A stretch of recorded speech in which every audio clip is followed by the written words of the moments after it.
अभिषेक बदल में मो देढ़शुर मद्यपान करी मो रूम को आसिले। मु भाविली बोधवे निशारे से मो बड़जा कोठरी को जीवा परिवर्ते से मो रूम को आसीथिले। मोर नाम नीलू। आज मोर विवाह संपर्क स्थिर होइथिला सहरर बहुत बड़ व्यवसायी सहित। मो विवाह अभिषेक सहित बहुत शीघ्र होइथिला। मो बिछणारे बसी बसी तांको अपेक्षा करिथिली। घंटा घंटा बीती जाइथिला। मो बड़जा रूम को आसी कहिले, तुम्हें बहुत स्नेही और सुंदर अट नीलू। मो दियर बहुत भाग्यवान जे एपरी सुंदर स्त्री पाइछि। मु कहिली, धन्यवाद दीदी। से केउठारे अछंती? ए पर्यंत आसी नाहंती? बहुत राति हो गलानी। दीदी कहिले, से एबे आसीबे नाही। तांका सांग एवं भाई सहित बाहर बगीचारे बसी पार्टी करुछंती। सेमानकर एही सब चली थाए। तुम्हें सोई जाओ। मु बुझी पारली नहीं आज आमर बासर राति, किंतु से मो पाखक आसिले नहीं। मु सोईगली। हठात रात मो निद भांगीगला। मु बहुत शोषिला अनुभव करुथिली। मो पानी खोजुवा समय रे तलक ओह्लैली। रोषेई घर को आसी पानी पीली। मु देखिली मो देढ़शुर एवं मो स्वामी मद्यपान करी हॉल रे सोईथिले। मद बोतल सब चारिआडे पड़ीथिला। मु चुपचाप ऊपर महला रे जाई सोईली। सकाळे उठिबा परे प्रस्तुत हे जेतेबेले मु तळकु गली, देखिली मो बड़जा रोषेई घरे पूर्वरु थिले एवं आमर जने चाकराणी मध्य सेठारे थिला। से मते देखिबा क्षणी कहिले, नीलू तुमे आसीगल? मु कहिले, टिके विलंब हो गला, सॉरी दीदी। से कहिले, किछि कथा नहीं नीलू, कौनसी असुविधा नहीं। तुमे निश्चय गतकाली थकी जाइथिबो, तेणु आमे दुहे एकाठी जलखिया प्रस्तुत करथिलु। मो जा बहुत भल थिले। से सबु काम आगुरु कर देउथिले एवं मते केबे कहि नथिले कि एहा करिबा पई। एवं आमर चाकराणी मध्य बहुत भल थिला। जलखिया प्रस्तुत थिला। मो स्वामी एवं देढ़शुर निम्न टेबुल रे आसी बसिथिले एवं मो सासु मध्य आसीथिले। आमे समस्ते जलखिया खाउथुलु। तापरे मो सासु कहिले, तुमर मामुको झियर बाहागर स्थिर होईछि, किए किए विवाह समारोह को जीव मते कुह। मो देढ़शुर कहिले, मु जाई परिबि नहीं, मो स्वास्थ्य एबे ठीक नहीं।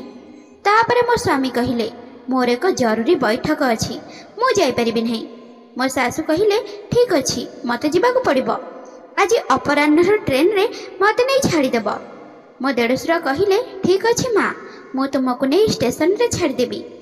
तापरे मो स्वामी ऑफिस को चली गले एवं आमे हमर काम रे लागी गलु। सासुंकर अपराह्न रे ट्रेन थिला, तेणु मु तांको जिनिस पत्र पैकिंग कली। माँ कहिले, झियो भलरे रहिबु, तुमर दीदी घरे अछंती, जदि तुमर किछि दरकार हुए तांको कहिब। तुमे घरे नुआ अछ, लाज करिबार कौनसी आवश्यकता नहीं। सब किछि कहिब एवं चाकराणी को टिके ध्यान देब। से टिके अलसुआ अछि, दिन सारा मोबाइल रे कोन देखुथाए। मु कहिली, ठीक अछि माँ। तापरे सासुमा चली गले। वर्तमान संध्यारे आमे खाद्य रांधिलु। मो स्वामी मध्य ऑफिस रु आसिथिले। देढ़शुर मध्य किछि समय परे आसिले। समस्ते एकाठी रात्रि भोजन करिलु। तापरे आमे समस्ते निज निज कोठरी को गलु। मो स्वामी बहुत विलंबरे मो पाखकु आसिले। अधिक कथावार्ता कले नहीं। जाने नहीं तांको मनरे कोन थिला। तापरे आमे रातिरे सोइबाकु गलु। मध्य रातिरे हठात मो आखि खोली गला। लागिला जेपरि केही खराब भावरे मते स्पर्श करबाकु चेष्टा करुछि। मु एक झटका पाई उठिकी देखिली जे सेठारे केही नाहंती। अभिषेक सोईथिले। परदिन सकाळे मु जलखिया तयारी करथिली। आज मो बड़जा दृश्यमान हेउनथिले, तेणु मु तांको कोठरी को जाई देखिली जे मो जा चुपचाप बसिथिले। मु पचारिली, दीदी तुमे तळकु काहेकि आसिनाह? तुमे भल अनुभव करुछ कि नहीं? से कहिले, हाँ नीलू मु भल अछि, किंतु तांको आखि ओदा ओदा थिला एवं से कांदुथिबा परि लागुथिले। मु पचारिबा परे से किछि मध्य कहिले नहीं। से चुपचाप उदास ही काहेकि बसिथिले। से कहिले, देह टिके भल नहीं।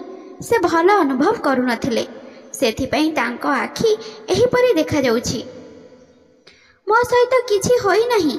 एवं तापरे जलखिया खाइबा परे सेमाने निज निज कार्यालय को जाइथिले। आज भी चाकराणी कौनसी मस्ती करू नथिला। अन्यथा जेतेबेले देख से मोबाइल रे वीडियो देखिबारे लागि पडुथिला।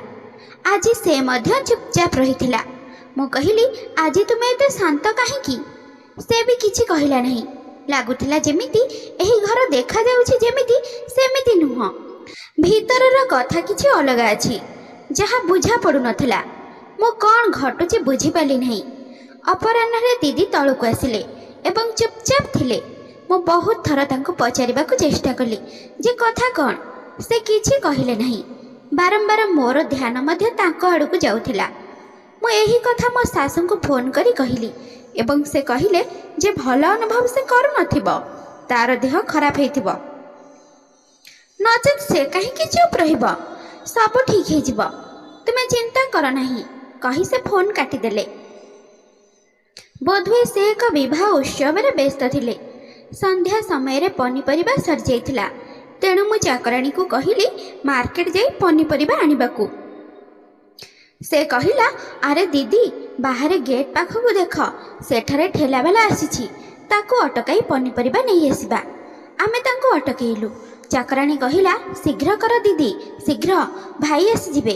ମୁଁ କହିଲି, ଯଦି ସେ ଆସନ୍ତି ତେବେ କ'ଣ ହେବ?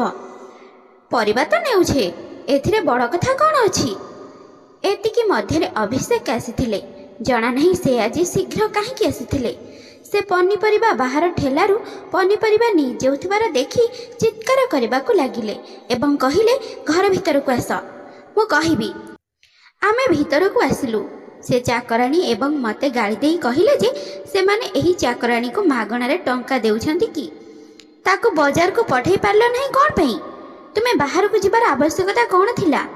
ଠେଲାବାଲାକୁ ଲାଇନ୍ ଦେଉଥିଲ ନା କ'ଣ? ପରବର୍ତ୍ତୀ ସମୟରେ ଯଦି ଏହି ପ୍ରକାର ଭୁଲ ହୁଏ ମୁଁ ତୁମକୁ ଛାଡ଼ିବି ନାହିଁ। ଏବଂ ସେ ଏହା କହି ଉପର ମହଲାକୁ ଚାଲିଗଲେ। ମୁଁ ବୁଝିପାରିଲି ନାହିଁ ଯେ ସେ ଏତେ ଛୋଟ ଛୋଟ କଥାରେ ମୋ ଉପରେ ରାଗିଥିଲେ।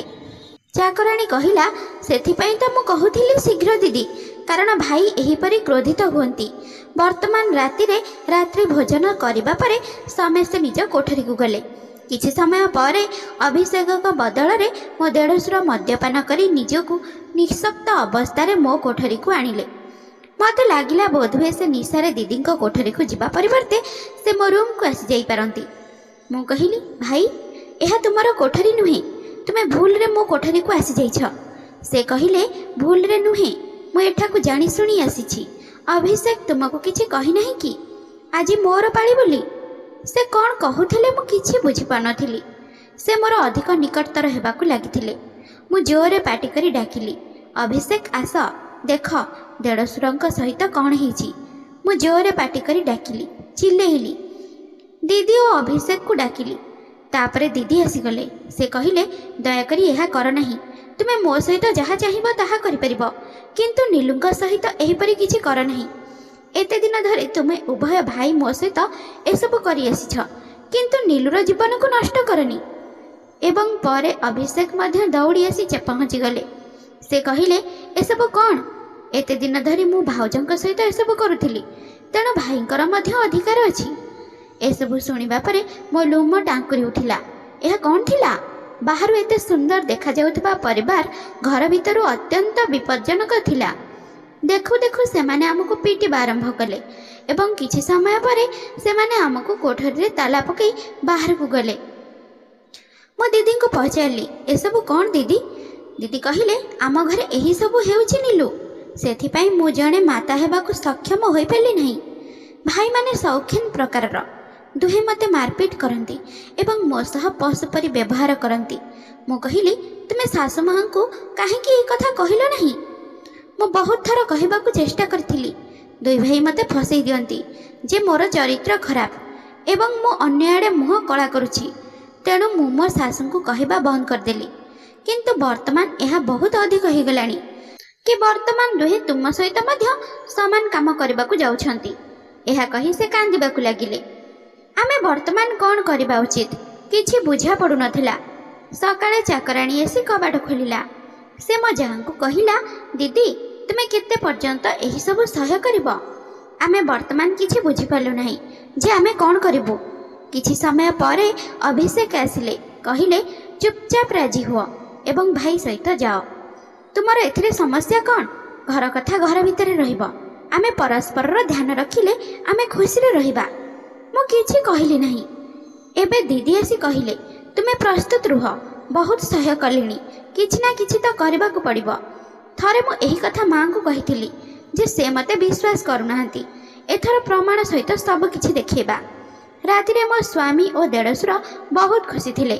ସେ ମଦ୍ୟପାନ କରି ଆମକୁ ଛୋଟ ଛୋଟ ପୋଷାକ ପିନ୍ଧିବାକୁ ଦେଇଥିଲେ ଆଉ କହିଥିଲେ ଏସବୁ ପୋଷାକ ପିନ୍ଧିଦେବାକୁ। ଆମେ ସେଗୁଡ଼ିକ ପିନ୍ଧିଲୁ। ସେ ଘରେ ବସି ପିଇଲେ ଏବଂ ଆମକୁ ନାଚିବାକୁ କହିଥିଲେ। ଆମେ ଏସବୁ କରୁଥିଲୁ। ଲାଗୁଥିଲା ଯେପରି ଏକ ବଜାର ଅଟେ ଏବଂ ଆମେ ନାଚବାଲି। ମୋ ଦେଢ଼ଶୁର ଜବରଦସ୍ତି ମୋ ସହ ନାଚୁଥିଲେ। ଏବେ କବାଟର ଘଣ୍ଟି ବାଜିଲା। ମୋ ଦେଢ଼ଶୁର ଯାଇ କବାଟ ଖୋଲିଲେ। କବାଟ ପାଖରେ ମୋ ଶାଶୁମା ଥିଲେ। ସେ ଏହା ଦେଖୁଥିଲେ। ତାଙ୍କୁ ଦେଖି ମୋ ସ୍ୱାମୀ ଏବଂ ମୋ ଦେଢ଼ଶୁର ଇନ୍ଦ୍ରିୟ ହରାଇଲେ। ତାଙ୍କ ନିଶା ଉତରିଗଲା। ଦୁଇ ଭାଇଙ୍କୁ ଶାଶୁମା ଚାପୁଡ଼ା ମାରି କହିଲେ, ତୁମେମାନେ ଘରକୁ ଏକ ବଜାରରେ ପରିଣତ କରିଛ। ଏହି ଘର ମୋ ସ୍ୱାମୀଙ୍କର ଶେଷ ପ୍ରତୀକ ଥିଲା। ତୁମେ ଦୁଇ ଭାଇ ଏକାଠି ଏସବୁ କିଛି ନଷ୍ଟ କରିଦେଇଛ। ମୋ ଦେଢ଼ଶୁର କହିଲେ, ମା, ତୁମେ ଏବେ କେମିତି ଆସିଲ? ହଁ ପୁଅ, ମୁଁ 4-5 ଦିନ ପରେ ଆସିବା କଥା, କିନ୍ତୁ ବୋହୂଙ୍କ ପାଖରୁ ଏକ କଲ୍ ଆସିଥିଲା। ସେ ମୋତେ ତୁମ ଦୁହିଁଙ୍କ ଆଚରଣ ଓ ଦୁର୍ବ୍ୟବହାର ବିଷୟରେ କହିଦେଇଥିଲେ। ମୁଁ ବିଶ୍ୱାସ କରିପାରିଲି ନାହିଁ। ସେ କହିଲେ, ଆସିକି ଦେଖିନିଅ ମା, ତୁମ ନିଜ ଆଖିରେ। ଯେତେବେଳେ ସେ ମୋତେ ବାରମ୍ବାର କହିଲେ, ମୁଁ ରାଜି ହେଲି ଏବଂ ଯେତେବେଳେ ମୁଁ ଆସି ଦେଖିଲି ଯେ ମୋ ପୁଅମାନେ ପ୍ରକୃତରେ ଶୈତାନ ହୋଇଯାଇଛନ୍ତି, ମୁଁ କାହାକୁ ମୁହଁ ଦେଖାଇ ପାରିବି? ଏହା କହି ସେ ଦୁହିଁଙ୍କୁ ପିଟିବା ଆରମ୍ଭ କଲେ ଏବଂ କହିଲେ, ତୁମକୁ ନିଜ ଘରକୁ ନଷ୍ଟ କରିବାକୁ ମିଳିଥିଲା। ଏବଂ ଏହିପରି ମୋ ସ୍ୱାମୀ ଏବଂ ଦେଢ଼ଶୁରଙ୍କ ସତ୍ୟ ବାହାରକୁ ଆସିଥିଲା। ମୋ ଶାଶୁ କହିଲେ, ମୁଁ ମୋ ଜୀବନରୁ ଏବଂ ସମ୍ପତ୍ତିରୁ ତୁମ ଦୁହିଁଙ୍କୁ ବରଖାସ୍ତ କରିବି। ମୁଁ ତୁମକୁ ଘରୁ ବାହାର କରିଦେବି। ତାପରେ ତୁମେ ଜାଣିବ ତୁମକୁ ସବୁକିଛି ପୂର୍ବ ପ୍ରସ୍ତୁତ ଅନୁସାରେ ମିଳିଥିଲା। ସେଥିପାଇଁ ତୁମେ ଏହି ଖରାପ କାମ କରିଛ। ବର୍ତ୍ତମାନ ଯଦି ତୁମେ ନିଜେ ପରିଶ୍ରମ କର, ତୁମେ ଜାଣିବ ଏକ ଘର କିପରି ନିର୍ମାଣ କରାଯିବ, ପରିବାର କିପରି ରକ୍ଷଣାବେକ୍ଷଣ କରିବ। ଏହା କହି ସେ ସେମାନଙ୍କୁ ଘରୁ ବାହାର କରିଦେଲେ। ବ୍ୟବସାୟ ଦାୟିତ୍ୱ ଏବେ ଆମ ଦୁଇ ଯାଆ ସମ୍ଭାଳୁଥିଲୁ ଏବଂ ଆମ ଶାଶୁଙ୍କର ସେବା କରି ଆମେ 2 ଜଣ ଖୁସିରେ ଅଛୁ। ତ ଶ୍ରୋତା ବନ୍ଧୁମାନେ, ଆଶା କରୁଛି ଆଜିର ଏହି କାହାଣୀଟି ଆପଣମାନଙ୍କୁ ନିଶ୍ଚିନ୍ତ ପସନ୍ଦ ଆସିଥିବ। ଆଉ ଯଦି ପସନ୍ଦ ଆସିଛି, ଭିଡ଼ିଓଟିକୁ ଲାଇକ୍, ସେୟାର ଆଉ ଚ୍ୟାନେଲକୁ ସବସ୍କ୍ରାଇବ୍ କରିବାକୁ ବିଲକୁଲ ବି ଭୁଲନ୍ତୁ ନାହିଁ। ତେବେ ଆଜି ପାଇଁ ରହୁଛି ବାଏ। ପୁଣି ଦେଖା ହେବ ଆଉ ଏକ ସୁନ୍ଦର କାହାଣୀ ସହିତ ଆଉ ଏକ ନୂଆ ଭିଡ଼ିଓରେ। ଧନ୍ୟବାଦ।